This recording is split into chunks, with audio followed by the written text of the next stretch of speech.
Dear student ready रहेंगे। Volume 1 का exercise 45 and 46 का डिबेट बोला जा रहा है। Ready start.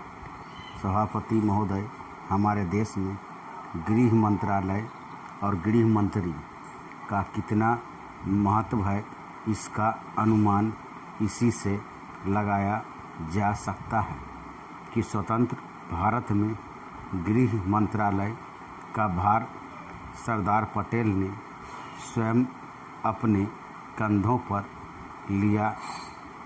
सरदार पटेल का साहस, उनका उत्साह और उनकी बुद्धि तीनों ही हमारे गृह मंत्रालय के लिए आदर्श का काम कर सकती हैं, परंतु दुर्भाग्य से सरदार के पश्चात इन तीनों बातों में कुछ कमी आती हुई दिखाई देती है। उदाहरण के लिए एक ही बात मैं कहना चाहता हूँ। 1962 में जब हमारे देश पर चीन का हमला हुआ तो 14 नवंबर 1962 को हम सब ने इसी सदन में खड़े होकर एक प्रस्ताव पास किया था, जिसके शब्द थे, भारत की भूमि जब तक हम शत्रु से स्वतंत्र नहीं करा लेते तब तक हमारा यह संघर्ष बराबर जारी रहेगा, भले ही वह कितना ही लंबा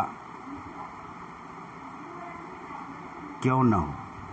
लेकिन कुछ दिन बाद आगे चलकर हमने राष्ट्रीय एकता सप्ताह या दिवस मनाना शुरू किया तो हमने उस प्रतिज्ञा को कुछ दूसरे शब्दों में बदल दिया।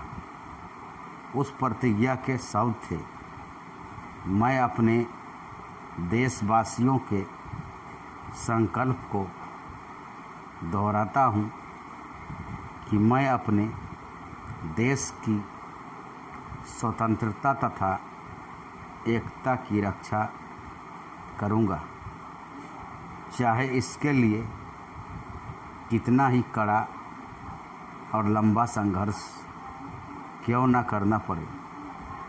मैं राष्ट्रीय एकता तथा बल के लिए तन मन से काम करने की शपथ लेता हूँ। लेकिन इस बार राष्ट्रीय एकता सप्ताह के सिलसिले में एक छोटा सा प्रकाशन भारत सरकार की ओर से प्रकाशित हुआ है।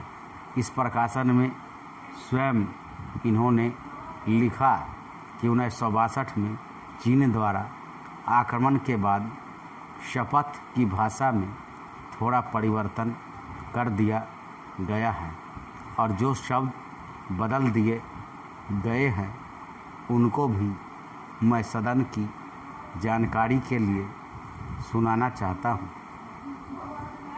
मैं प्रतिज्ञा करता हूँ कि मैं कभी हिंसा का प्रयोग नहीं करूँगा और मेरा विश्वास है कि धर्म, भाषा, प्रांत संबंधी तथा अन्य सभी राजनीतिक और आर्थिक विवादों का शांतिपूर्वक और संवैधानिक तरीकों द्वारा हल किया जाना चाहिए।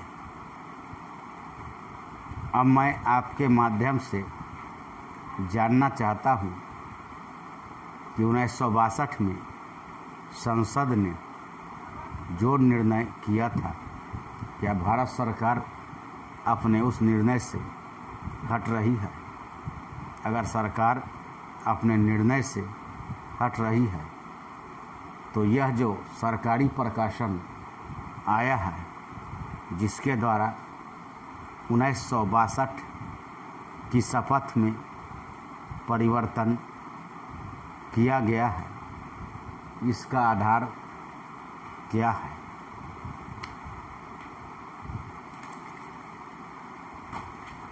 सभापति महोदय, हम यह समझें कि किसी तरह का चीन का दबाव इस सरकार पर पड़ रहा है, जिसने सरकार के सोचने के ढंग में परिवर्तन कर दिया है।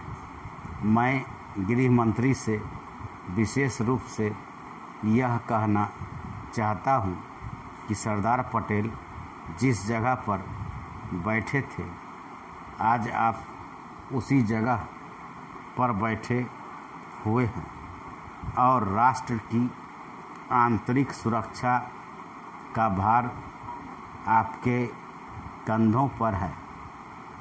इस प्रकार के प्रकाशन सरकार की दुर्बलता के सूचक हैं।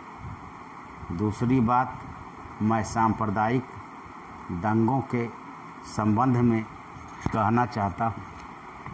इन सांप्रदायिक दंगों से निश्चय ही हमारे देश की जो आंतरिक स्थिति है वह बिगड़ती जा रही है। दुनिया के दूसरे देशों में हमारा देश बदनाम हो रहा है। सबसे पहले मैं गृह मंत्री महोदय से कहना चाहता हूं कि अब जितने सांप्रदायिक दंगे हमारे देश में स्वतंत्रता के बाद हुए, गृह मंत्रालय इस बात की जानकारी ले कि इसका प्रारंभ कहां से होता है और कौन उनको प्रारंभ करता है। अगर इस देश का बहुमत उनको प्रारंभ करता है, तब तो मेरा कहना यह है कि बड़ी कड़ाई के साथ उन पर काबू किया जाना चाहिए। लेकिन अगर दूसरे लोगों की तरफ से प्रारंभ होता है तो मैं समझता हूँ कि उनके अंदर इतनी हिम्मत नहीं है। जब वे जानते हैं कि इसका परिणाम यह होगा कि हमको और हमारे दूसरे सहयोगियों को चोट लग सकती है, फिर भी वे इसका प्रारंभ करें, तो मुझे ऐसा लगता है कि कोई तीसरी शक्ति अवश्य है जो आज भी 5 दशकों के पश्चात हमारे सामाजिक जीवन को सुखी बनाना चाहती है। उदाहरण के लिए मैं एक ही बात कहना चाहता हूँ।